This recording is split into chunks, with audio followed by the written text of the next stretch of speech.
Hey everybody, it's Matt Shu at Upright Health, and I'm here today with my buddy Josh Hash. And today we are talking about your hips.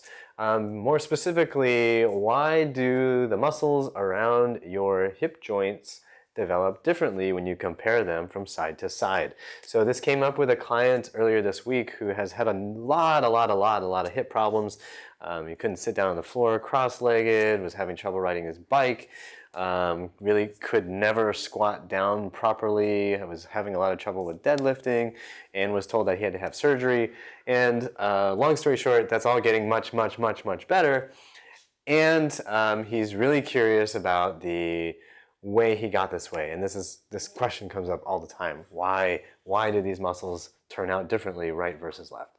So we wanted to explain this in as simple a way as possible, and then we'll go into a little bit more detail later. So if you're just here for that quick answer, Josh is going to show you the answer right now. Josh has a 5-pound dumbbell in his hand, and Josh is now going to do what you do with your hips all the time.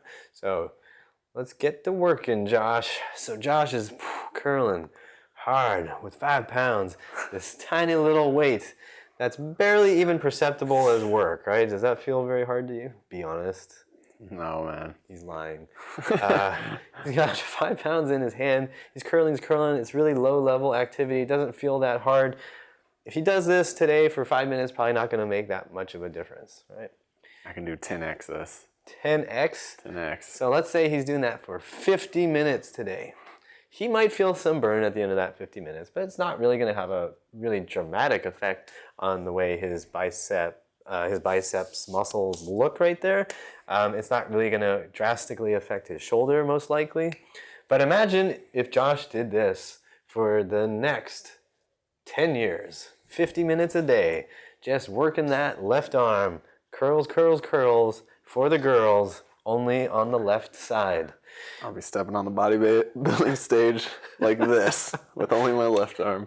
All greased up, shining. All right. So that left arm would it wouldn't necessarily be huge, it probably wouldn't be, but the coordination, the strength, the development on that one side would be very different than what's going on the right side.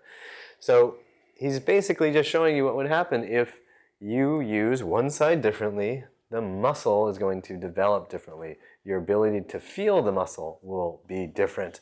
So when you're thinking about how that applies to your hips, think about this. You have a favorite leg for kicking.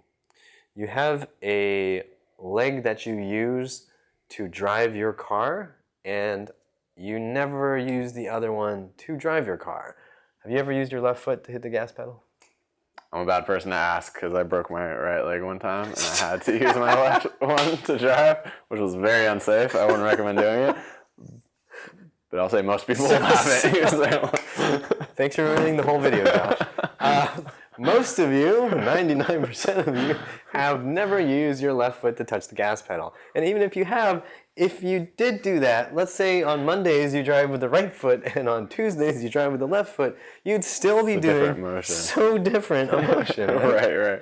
So think about how you use your hip joints. You're using them differently all the time, and that is going to mean it's really hard to maintain perfect symmetry between the two sides.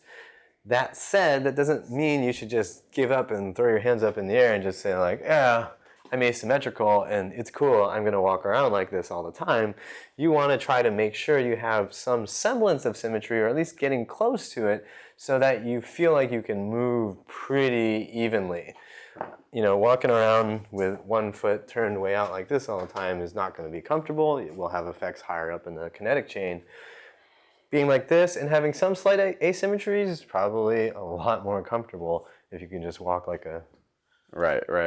normal human. Unfortunately, for a lot of us, we don't see these big asymmetries until they're a problem. Right. Kind of. Right. And I think, yeah, that's a huge point. And I think the reason why we start feeling pain and the reason why we start, feeling like, I can't move anymore is because now your body is really getting your attention. Hey, this is not an acceptable situation anymore, so fix it. And that's the way we interpret these issues when people have pain. It's a sign to you that you should be training your body to get back to better function, likely more symmetrical function, and just better range of motion, better control, and all that good stuff. So hopefully that cleared that up for you guys. Hopefully you enjoyed watching Josh get ready for the stage. And hopefully you remember to subscribe and remember that pain sucks. Life shouldn't. Hey, Charles, Axel, thank you very much for your comment on our ellipticals video. And we really thought your story was awesome.